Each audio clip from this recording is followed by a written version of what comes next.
Tuhan, terima kasih pada pagi ini kami boleh datang di tempat kudus dan boleh beribadah kepada Engkau. Tuhan memberkati kami, memberkati di tempat ini supaya kami bisa ketika waktu dengar firman Tuhan, kami bisa memahami, mengerti kehendak Engkau. Terima kasih Tuhan. Kami serahkan semua waktunya kepada tangan Engkau. Hanya Roh Kudus saja campur tangan di tengah-tengah sini. Terima kasih. Di dalam nama Tuhan Yesus kami berdoa dan mengucap syukur. Amin. Jemaat dipersilakan duduk kembali.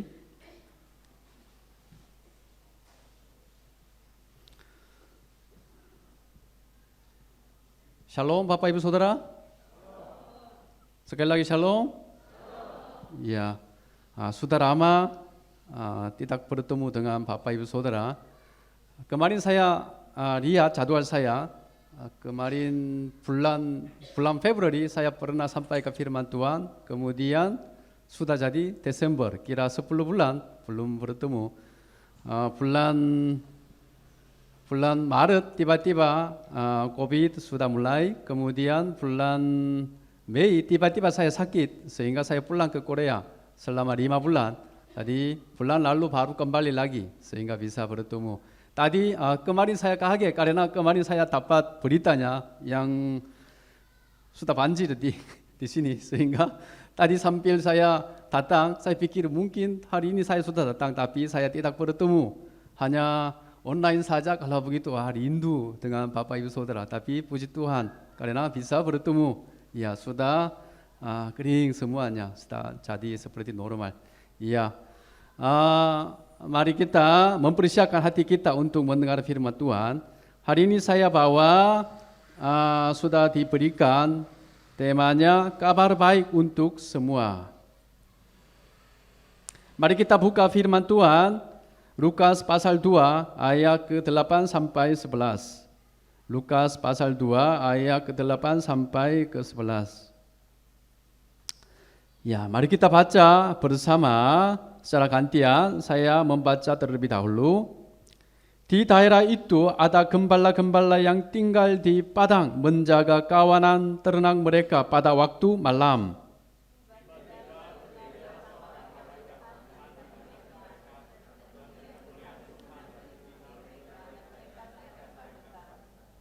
Lalu kata malaikat itu kepada mereka, "Jangan takut, sebab sesungguhnya Aku memberitakan kepadamu kesukaan besar untuk seluruh bangsa."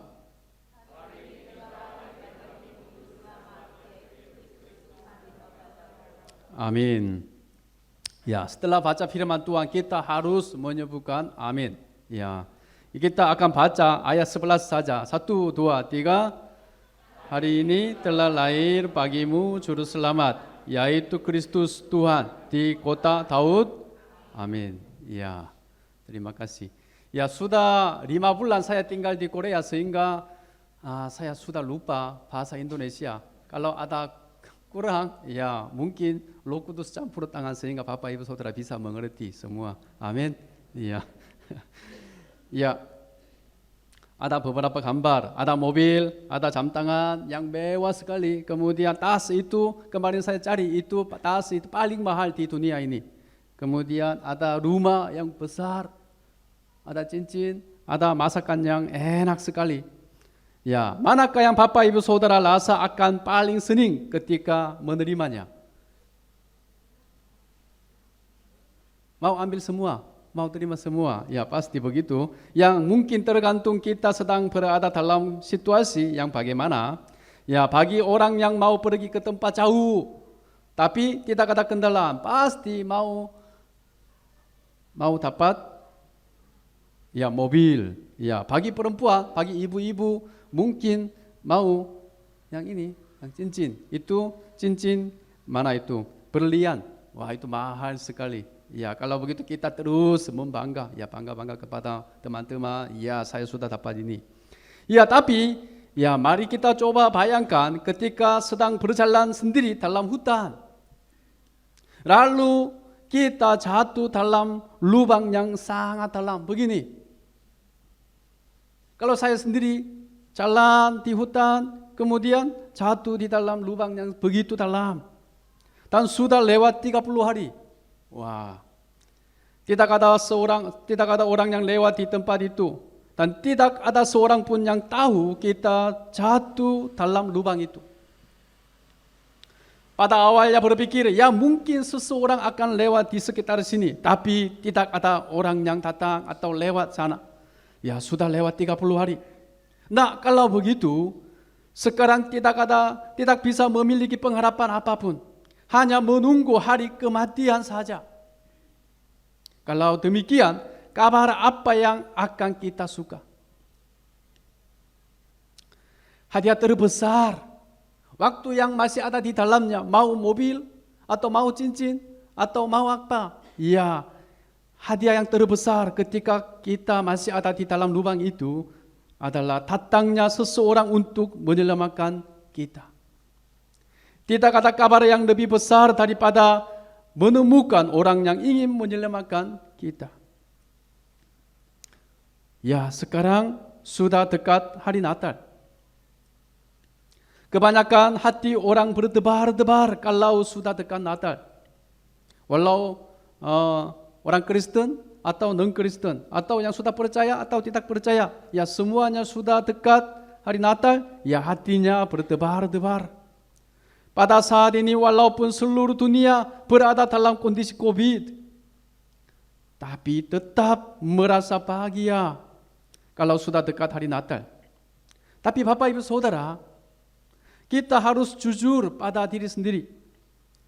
Apakah benar-benar bahagia atau tidak? Apakah benar-benar senang sambil menunggu Natal atau tidak? Apakah hari Natal ini sungguh-sungguh memberikan kebahagiaan, kesenangan, kegirangan, sukacita yang sejati bagi kita atau tidak? Apakah hanya rasa saja karena suasana? Sebentar lagi kita akan menyongsong tahun baru setelah lewat Natal. Maka bisa berkumpul dengan teman-teman atau keluarga sehingga merasa senang. Kenapa kita berbahagia? Sebenarnya hari Natal itu tidak berbeda dengan hari yang biasa. Ya, hari Natal pun hanya 24 jam saja. Bukan 25 atau 30 jam. 24 jam saja. Pada siang hari panas sekali. Kalau tidak makan, ya pasti lapar. Kalau begitu, mengapa kita menunggu dan merasa sukacita? Dalam firman hari ini, seorang malaikat berkata kepada gembala, demikian, jangan takut, sebab sesungguhnya aku memberitakan kepadamu kesukaan besar untuk siapa? Seluruh bangsa. Kalau seluruh bangsa, kita semua sudah termasuk. Ya, kecuali Siantan, kecuali Pakong, bukan begitu. Untuk seluruh bangsa. Kalau ada kabar sukaan besar bagi kita, biasanya ada objek tertentu. Kalau kita dengar, ya inilah kabar bagi saya, kabar dia bagi dia. Kalau sudah lulus ujian masuk universitas, kabar ini memberi sukacita bagi siswa yang sudah lulus ujiannya, atau keluarga saja. Kalau satu orang masuk, satu orang pasti gagal. Jadi kabar ini bukan kabar yang baik untuk semuanya. Tapi malaikat berikan ya seluruh bangsa. Kalau seorang gadis dan pria mau menikah, itu juga membawa kebahagiaan pada orang atau keluarga yang bersangkutan saja. Bukan untuk semua orang. Sedangkan malaikat itu memberitakan kesukaan besar bukan hanya kepada kita saja, melainkan juga kepada seluruh bangsa. Kabar kesukaan besar itu apa? Itu adalah kelahiran Yesus. Ya kita sudah tahu. Saudara Bapak Ibu Saudara, mengapa kelahiran Yesus menjadi kabar yang begitu besar dan sukacita bagi seluruh bangsa? Mengapa? Apakah ada saudara yang masih belum tahu tentang kelahiran Yesus? Ya, semua tahu kan? Semua tahu. Siapa masih belum tahu? Tidak ada. Orang percaya maupun belum percaya, semua orang sudah tahu siapa Yesus itu. Dan tanggal 25 Desember itu hari apa? Ya, sudah tahu, tanggal merah. Ya, sudah tahu. Ya, tanggal merah itu ya Tuhan Yesus datang. Wow, walaupun masih belum percaya, mereka sudah tahu. Coba bayangkan Bapak Ibu Saudara. Apakah malaikat yang menyampaikan berita itu ketika dia sampaikan, dia merasa kesalkah atau tidak? Dia sambil marah ketika sampaikan berita terbesar itu? Mungkin tidak begitu. Mungkin hatinya pasti berdebar-debar. Dia senang, dia cahaya sambil ketika dia sampaikan yang berita ini. Malaikat itu memberitakan kabar dengan begitu berdebar-debar.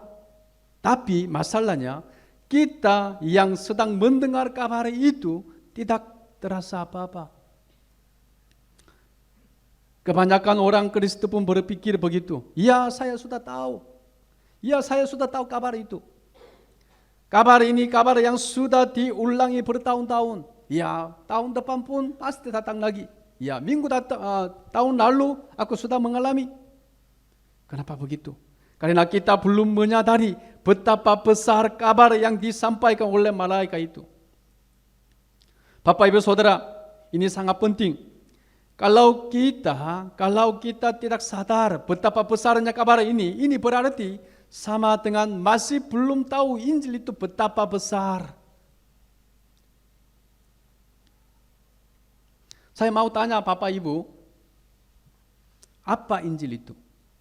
Sekarang sebenarnya malaikat ini memberitakan kabar besar, kabar yang sukacita besar. Ini sebenarnya Injil. Ya. Apa Injil itu? Injil.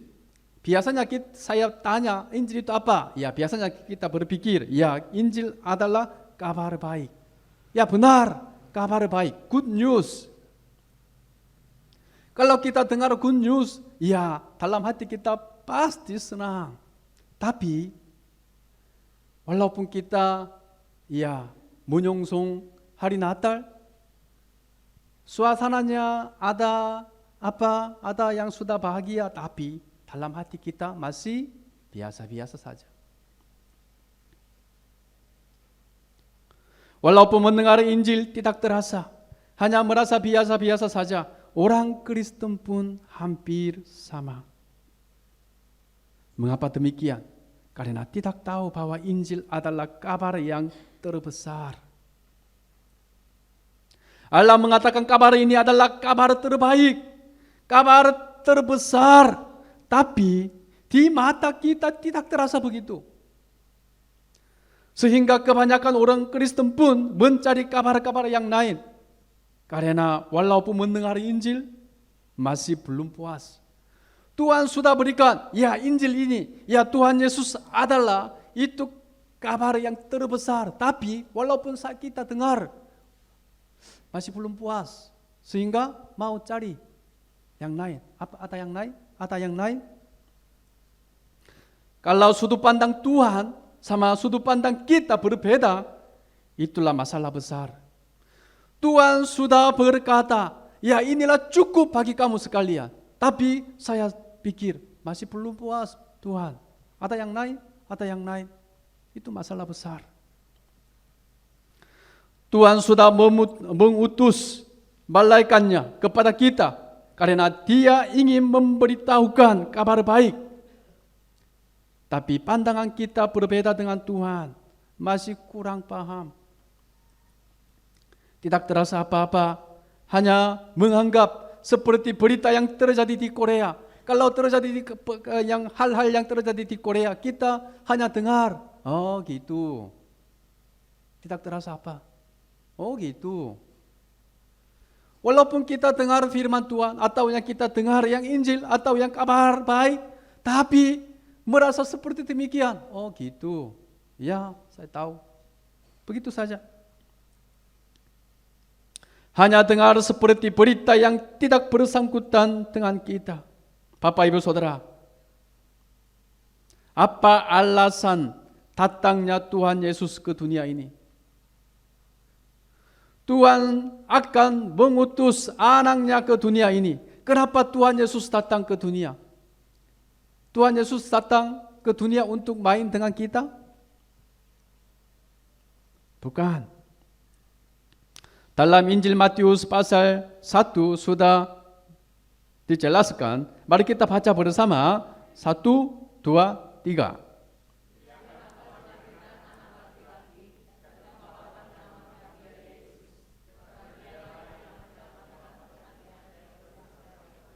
Amin. Ya. Dialah yang akan menyelamatkan umatnya dari dosa mereka. Tuhan Yesus datang. Allah mengutus anaknya untuk menyelamatkan kita dari dosa kita. Untuk itulah Allah mengutus anaknya. Tuhan Yesus datang ke dunia untuk menyelamatkan kita. Sebenarnya kita semuanya terjatuh di dalam lubang tadi yang saya mana itu tunjukkan. Tapi masih belum sadar. Sehingga walaupun orang yang menyelamatkan kita datang, tapi masih belum tahu. Hanya dengar, ya itu biasa-biasa saja. Sebagai juru selamat, dia datang dengan rupa manusia untuk menebus dosa kita. Itulah peristiwa yang terbesar, Bapak Ibu Saudara. Bagaimana Sang Pencipta bisa datang ke dunia dengan rupa manusia? Saya pribadi semakin berpikir, semakin berdebar-debar. Wah, itu luar biasa. Kasih ini lebih besar daripada kisah penciptaan bumi. Karena penciptaan bumi adalah karya Allah saja, karya Allah. Iya, Allah mencipta. Tapi Natal adalah kedatangan Allah sendiri. Sang Pencipta datang dunia. Apa lebih besar? Yang karya atau Allah sendiri? Ya, Allah sendiri itu lebih besar. Tadi Allah sendiri datang ke dunia ini. Itulah Natal. Kita menyambut Yesus yang datang untuk menyelamatkan dosa kita. Tapi kita hanya seolah-olah seseorang yang harus datang. Bapak Ibu Saudara, kita sering berpikir, walaupun kita sudah percaya, ya Tuhan Yesus harus datang, harus, itulah tugasnya. Harus kita berpikir begitu. Kita berpikir, dia harus datang untuk kita, dia harus menyelamatkan kita, itulah tugasnya. Oleh sebab itu secara lisan kita mengucap terima kasih, tapi dalam hati kita tidak begitu merasa berterima kasih pada Tuhan. Dan kita sudah tidak sensitif terhadap dosa-dosa yang kita lakukan. Kita tidak memikirkan dosa, memikirkan dengan serius tentang dosa. Dan masih belum menyadari dosa itu begitu mengerikan. Bapak Ibu Saudara, Tuhan Yesus mau datang ke dunia untuk menebus dosa kita, menyelamatkan kita dari dosa, tapi kita tidak begitu sensitif tentang dosanya. Bapak Ibu Saudara terkasih dalam Tuhan Yesus, apa itu dosa? Kalau kita dengar dosa, ya itu tidak begitu enak. Ya mau lewat-lewat saja. Itu masalah. Karena kita masih belum atau tidak mau melihat kondisi saya. Ketika kita mendengar kata dosa, biasanya sambil kita melihat kehidupan kita sendiri. Kemudian mencari kesalahan dalam diri sendiri atau hubungan dengan orang-orang yang lain. Ya, hari ini saya tidak membaca. Hari ini saya membenci orangnya. Hari ini saya bertengkar dengan siapa. Ya, itu tentu saja itu juga dosa. Tapi sudut pandang Tuhan itu adalah buah dari dosa. Buah dari dosa. Bapak Ibu Saudara, setiap hari kita ulangi berdosa. Ya, tapi kita harus tahu apa itu dosa yang sejati. dosa sejati yang dikatakan oleh Allah adalah dosa yang dalam hubungan antara Allah. Kita lakukan atau berdosa tentang sama teman-teman, tapi Tuhan mengatakan itulah buah dari dosa. Dosa sejati itu tidak bisa dicari secara duniawi karena itu dilakukan di surga. Mari kita baca Yesaya pasal 14 ayat 12 sampai 15. Sedikit panjang tapi kita membaca bersama secara gantian. Saya akan baca terlebih dahulu. Wah, engkau sudah jatuh dari langit, hai bintang timur, putra fajar, engkau sudah dipecahkan dan jatuh ke bumi, hai yang mengalahkan bangsa-bangsa.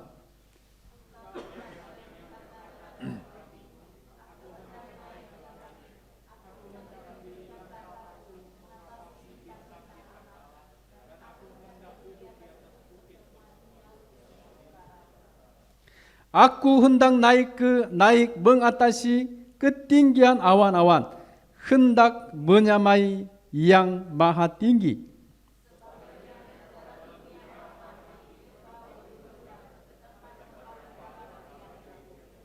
Amin.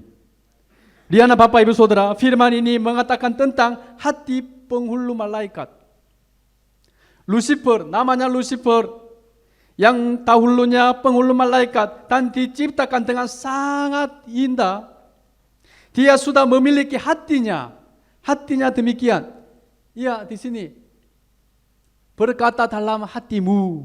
Ya, dia sudah berkata dalam hatinya, aku hendak naik ke langit. Aku hendak mendirikan tataku mengatasi bintang-bintang Allah. Aku hendak naik mengatasi ketinggian awan. Aku hendak menyamai yang maha tinggi. Dia hanya ciptaan saja. Tapi dia ingin menjadi sama seperti Allah dalam hatinya. Hatinya sudah penuh dengan diri sendiri. Dia berpusat pada diri sendiri. Semua kata aku mau, aku tinggi. Semua fokusnya diri sendiri. Penghulu malaikat itu kemudian menjadi apa? Bapak Ibu Saudara tahukah? Penghulu malaikat Lucifer ini nanti jadi apa? Dia menjadi iblis. Bapak Ibu Saudara, ini sangat serius Bapak Ibu Saudara. Allah tidak pernah menciptakan iblis, tapi penghulu malaikat itu sendiri menjadi iblis ketika dia memiliki hati yang ingin menjadi Tuhan dalam diri sendiri. Bapak Ibu Saudara, secara jujur coba melihat hati kita. Bukankah hati kita juga sama dengan Lucifer ini? Setiap hari kita hidup dengan kehendak diri kita, penuh dengan kehendak diri kita. Walaupun kita berdoa dan menyanyi pujian, tapi sungguh-sungguh siapa berpusat dalam hati Bapak Ibu Saudara? Siapa berpusat?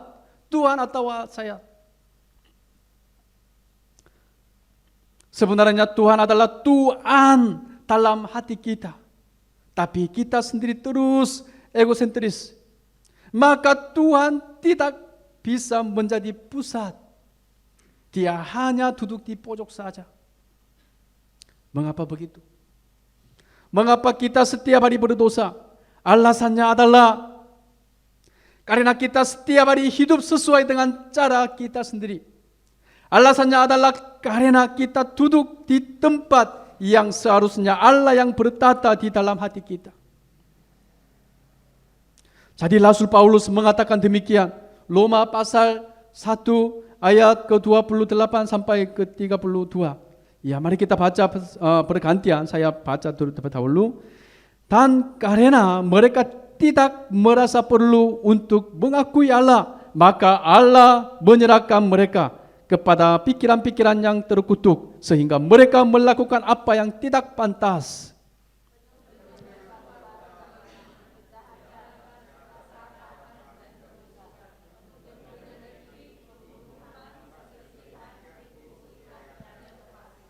Mereka adalah pengumpat, pemfitnah, pembenci Allah, kurang ajar, congkak, sombong, pandai dalam kejahatan, tidak taat kepada orang tua.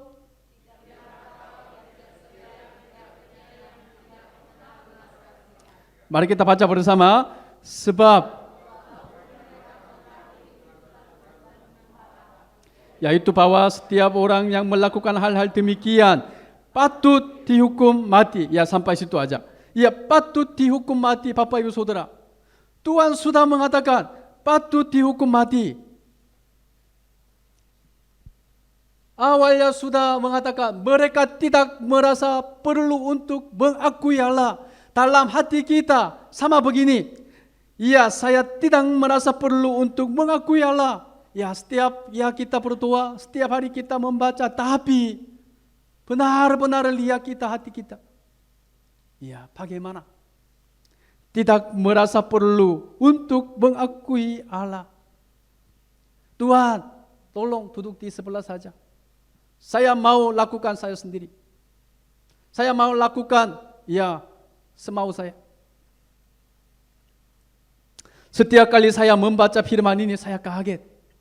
Sebenarnya saya mau lewati saja. Tapi itu pun firman Tuhan. Ya, Bapak Ibu Saudara, lihatlah, ada beberapa yang mana itu? Yang dosa-dosa. Kurang ajar. Kadang-kadang kita kurang ajar. Kadang-kadang congkak, sombong. Ya, paling masalahnya itu tidak taat kepada orang tua. Itu harus dengar anak-anak. Atau Bapak Ibu Saudara juga sama. Kadang-kadang kita protes kepada orang tua. Orang tua yang ajar kita, tapi enggak mau dengar. Tapi ya tidak berakal, tidak setia, tidak penyayang, tidak mengenal belas kasihan. Tapi Tuhan mengatakan apa? Patut dihukum mati. Wah, masalah besar. Saya hanya protes sedikit-sedikit. Ya, sedikit saja kepada orang tua saja. Tapi Tuhan mengatakan, iya, kamu patut dihukum mati. Kenapa? Kenapa begitu? Hatinya sama dengan iblis. Di dalam hati kita, Tuhan tidak berpusat, saya sendiri. Iblis juga sama dengan begitu. Kita semua pernah tidak taat kepada orang tua, kan? Pernah sombong, pernah tidak setia. Ya, semuanya sama. Dalam dunia tidak ada seorang pun tidak pernah tidak sombong atau tidak pernah tidak taat kepada orang tua. Semuanya pernah. Tapi Tuhan sudah memutuskan patut dihukum mati. Wah. Bagaimana Bapak Ibu Saudara? Bagaimana? Saya, Bapak Ibu Saudara, semuanya patut dihukum mati.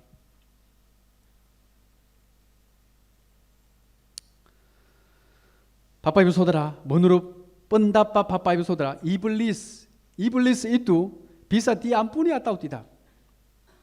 Kalau Tuhan ingin mengampuni iblis, apakah Bapak Ibu Saudara setuju atau tidak? Kalau Allah mengutus anaknya yang tunggal untuk iblis, apakah setuju atau tidak? Tidak. Sama sekali saya tidak setuju. Tidak boleh.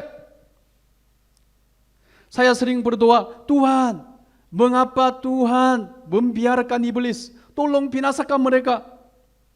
Cepatlah iblis dilemparkan neraka. Saya tidak pernah berpikir bahwa iblis diperbolehkan untuk diampuni. Tapi saya kaget dan takut sekali. Karena ketika saya menyadari hati saya sama dengan hati iblis. Setiap kali saya ingin menjadi Tuhan dalam kehidupan saya sendiri. Ketika pelayanan, ketika kerja, ketika berdoa, ketika mengambil keputusan pun selalu fokus aku mau ini, aku mau ini, aku mau ini. Hati kita sama dengan hati iblis. Apakah kita bisa diampuni atau tidak? Kita adalah seturu Allah karena dosa. Bagaimana bisa diselamatkan? Tidak bisa. Kita semuanya harus dibinasakan. Pasti dibinasakan saja seperti iblis. Tidak ada dosa yang bisa diampuni dalam hukuman Tuhan. Kita berpikir bahwa iblis itu sama sekali tidak bisa diampuni. Tapi kita yang hatinya sama dengan hati iblis, ia berpikir Allah harus mengampuni saya. Bukankah pikiran itu salah besar?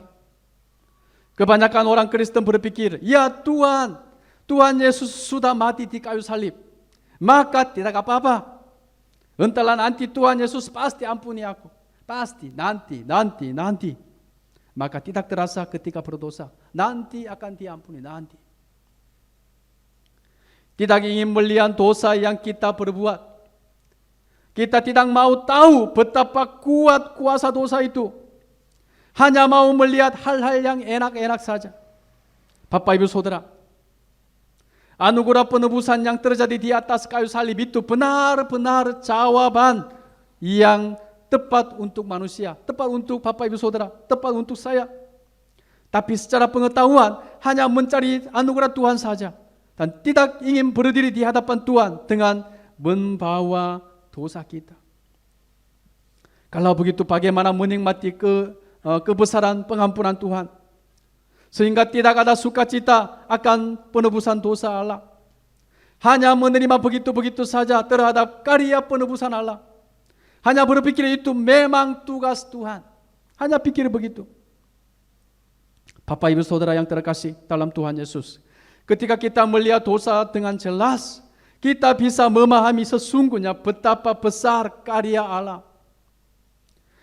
Hanya ketika kita menyadari betapa mengerikannya kuasa dosa, kita baru bisa menikmati betapa besarnya peristiwa kedatangan Tuhan Yesus ke dunia ini. Sesungguhnya oleh karena dosa, kita sama sekali tidak bisa menikmati pengharapan sedikit pun. Dan hanya terduduk dalam lubang kegelapan saja. Tapi tiba-tiba, waktu kita hanya menunggu kematian, tiba-tiba mulailah terang pengharapan bersinar.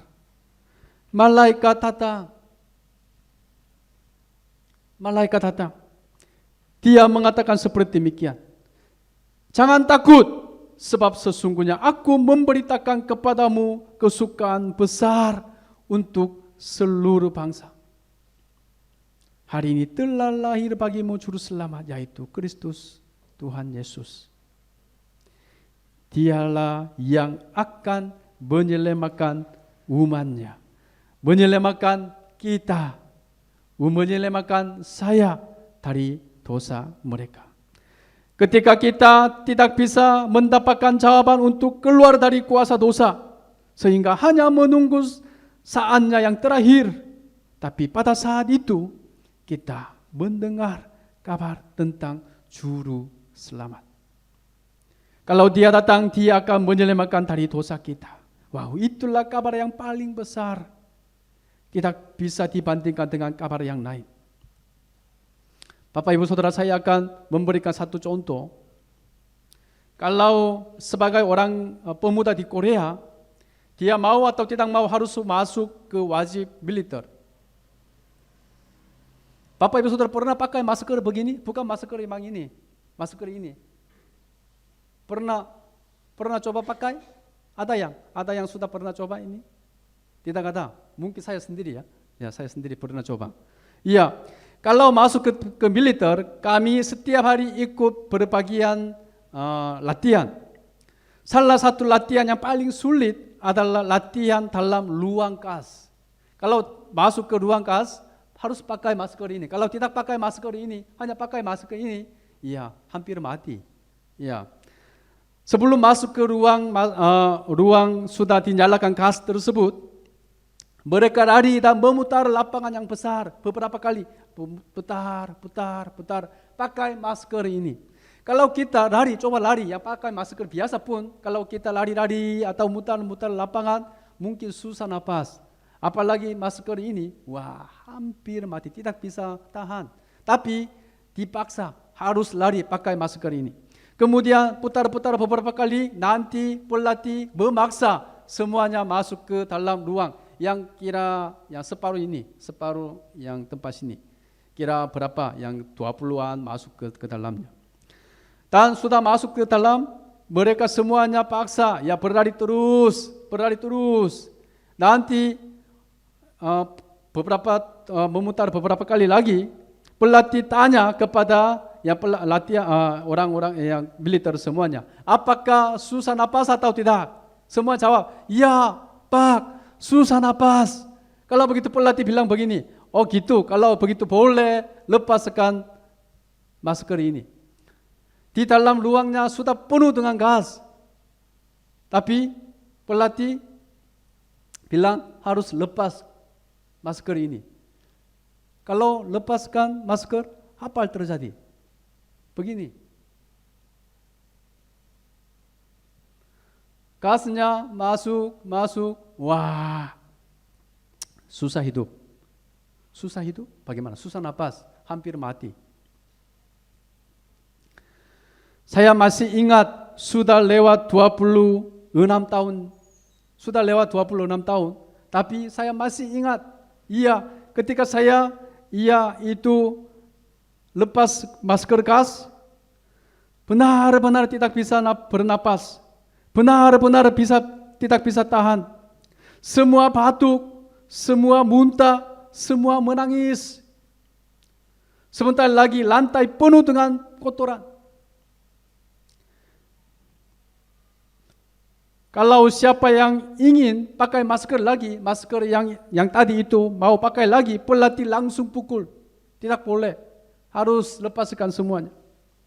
Dan pelatih menyuruh bernyanyi. Apa bisa bernyanyi atau tidak? Enggak bisa. Napas pun susah, bagaimana bernyanyi? Tapi kalau tidak nyanyi, langsung pukul lagi. Jadi mau atau tidak mau, tapi harus nyanyi. Begitu. Akhirnya walaupun dipukul atau tidak, semua tentara berlari ke pintu untuk menghirup oksigen yang masuk melalui celah pintu yang sedikit. Mereka semua kumpul di sana supaya mau hirup oksigennya.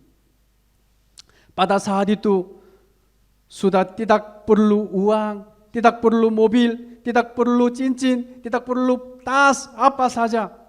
Hanya sungguh-sungguh menanti-nantikan saatnya buka pintu saja. Bapak Ibu Saudara terkasih dalam Tuhan Yesus, kita juga sama dengan orang yang sedang masuk di dalam ruang gas, penuh dengan dosanya, hanya masih belum sadar saja. Kita semuanya makhluk yang patut dihukum mati, semuanya layak binasa karena sudah berdosa. Ketika tidak ada pengharapan sedikit pun, Tuhan memberitakan kabarnya. Hari ini telah lahir bagimu juru selamat, yaitu Kristus Tuhan Yesus. Inilah hari Natal. Berita itu sukacita bukan hanya untuk kita saja, melainkan juga seluruh bangsa. Allah ingin kita menyadari bahwa kita diselamatkan dari mana. Dan Tuhan ingin dipulihkan rasa kesukaan besar dalam hati kita sambil menunggu Natal.